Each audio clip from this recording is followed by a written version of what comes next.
So anyway, after those visits, she says, no, I'm actually not feeling better. I'm having, and I said, tell me about it. And she said, I'm not sleeping. I said, is it due to pain? And she said, no, I'm having these terrible nightmares. And I said, really? What are your nightmares about? She said, my mother. And I said, does your mother live in Halifax? She said, no, my mother passed away 10 years previously. I haven't thought about her in years. So again, some would think, maybe because I've stirred up that physical body and those cells, stimulated them, maybe now it's giving her an opportunity to process that grief that she stored into her shoulder.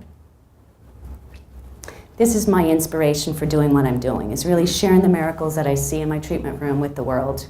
But I promise if you ever become a patient, I'll never use your real name. So now what I'd like to do, if we can get this up here, is a PowerPoint presentation, a media clip actually, of Dr. Bruce Lipton. He's a cell biologist. Now, Dr. Bruce Lipton talks about epigenetics. Anybody heard about epigenetics? Heard the word before? No? Okay, well, if you look in Time magazine last week, they talk about epigenetics, why your DNA isn't your destiny. But epi means above genetics. So like the epiglottis, that little thing that hangs down in the back of your throat, is above the glottis, so they call it the epiglottis. Epigenetics is something above and beyond the genes. So if you look at your body as your hardware, the epigenetics is your software program. So your thoughts, beliefs, actions, diet, lifestyle, things in your surroundings. So if you have a Mac computer, a Windows system is going to express differently on a Mac than a PC. So your epigenetics affect gene expression. So this is beautiful. We're no longer victimized by our genes, by our genetic code, but empowered as we know we can change these epigenetic factors that actually affect gene expression through a process called methylation. But if you just give me 5 minutes, we'll watch this video. I hope the sound comes up here. This is Dr. Bruce Lipton being interviewed by Dr. Joseph Mercola. But we also know this. Now, we're looking into cancer and issues like that. And the significance is, while they always were looking for cancer genes, like the original DNA, to be defective, they've never really found any cancer genes. But here's what they found, that up to 200 different genes in a cancer cell, the output product can be altered even though the gene itself is not altered. And that's how epigenetic works. So the interesting thing is, yes, from every absolute appearance, these are totally cancer cells, and they are. But if you look at the genome, it turns out that the cancer is derived from epigenetic control and not from an actual defective gene in the organism. So basically, in both these cases, it says that while we've always focused on the blueprint, the gene blueprint, as the source of our problems, now it's shifting to the source of the problem is the readout of the blueprint, which is then controlled by epigenetics. And so then how does this relate to humans? Well, the biggest thing it relates to humans is, for example, in placebo effects, where the belief of the person will change the expression, the genetic expression, so that even to the case of what you might call a spontaneous remission, which is almost inevitably tied to somebody have a profound change in their perception or belief about life, leading to that. So we're finding that epigenetics can be responsible for diseases, but it also, through a concept called the placebo effect, epigenetics can also be responsible for healing. Mm-hmm. Have you? It's a very powerful healing modality, and I'm wondering if you, in your understanding and review of the research and personal experience, believe that there's any specific restrictions or limitations of the technology. I mean, are there any absolutes that you can think that might limit how you can use that? Well, and this is hard for me to say coming from the allopathic conventional world of life. No, I don't think there are limitations. The only limitations, I believe, are on the environmental fields, which influence the perceptions. And as a result, then other people's beliefs and attitudes around you are part of what you are perceiving. And since perception controls epigenetics, then our philosophy, our cultural things that are going on around us, the beliefs of others, also then become part of that field, which then can control epigenetics.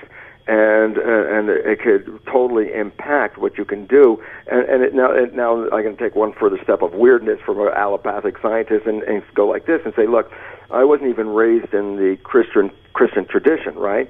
But the reality is when Jesus actually said you could renew your life with your beliefs, this now in an understanding of epigenetics is actually profoundly true. This is exactly how it works. And it was interesting because he used to come off with the phrase something like you see me do all these miracles, but you can do them maybe even better than I can do them, but you don't believe in it, which again is the epigenetics. But why I was bringing this up is an important instructional part of that same storyline, and it goes like this, and I have to paraphrase it, not being a religiously trained person, but essentially Jesus could not do miracles in his own hometown. And the relevance about, well, what was he different than if he was in this town or this town? Why couldn't he do the miracles in his own hometown? And the answer is because the field of energy in his own hometown was that the people that saw him grow up had no belief in him being able to do this. And then why that becomes important is, look, if Jesus did all the miracles and recognized the place he couldn't do the miracles was where people didn't believe in him. Mm-hmm. And so all of a sudden you start to realize, belief can heal you, but the beliefs around you from other people can also influence your ability to express your own beliefs. So it becomes important to recognize what are our limitations, and I think our greatest limitations are the inherent cultural beliefs that we buy into because everyone around us is sharing these beliefs. It's sort of a Rupert Sheldrake, the biologist, New Science of Life, morphogenic fields. That's what it's all about. Beliefs are energy fields, and as such are really influential in shaping our expression. Isn't it amusing how many people actually get well on the way to the doctor? And what this really represents is you are innately able to heal yourself unless your perception says you can't. And since perception controls biology, then as Henry Ford said, whether you think you can or whether you think you can't, you're right.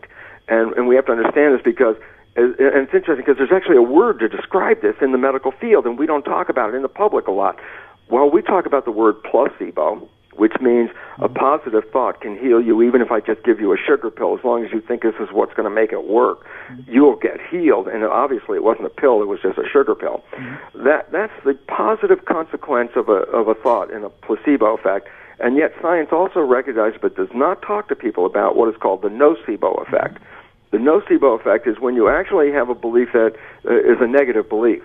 And it turns out that these negative beliefs can not only make you sick, these negative beliefs can kill you, and that's an established understanding of the nocebo effect. And really what the point was this, is that your perceptions or your beliefs are powerful in either direction and equally powerful, meaning as much as a positive thought can be very effective to heal you, when we call it a placebo, a negative thought can make you sick or kill you, nocebo. It's the power of thought that was involved. And therefore, if you think you are powerless, then that thought manifests, and then all of a sudden we are victims. And this is an unfortunate situation because it is a programming of victimization.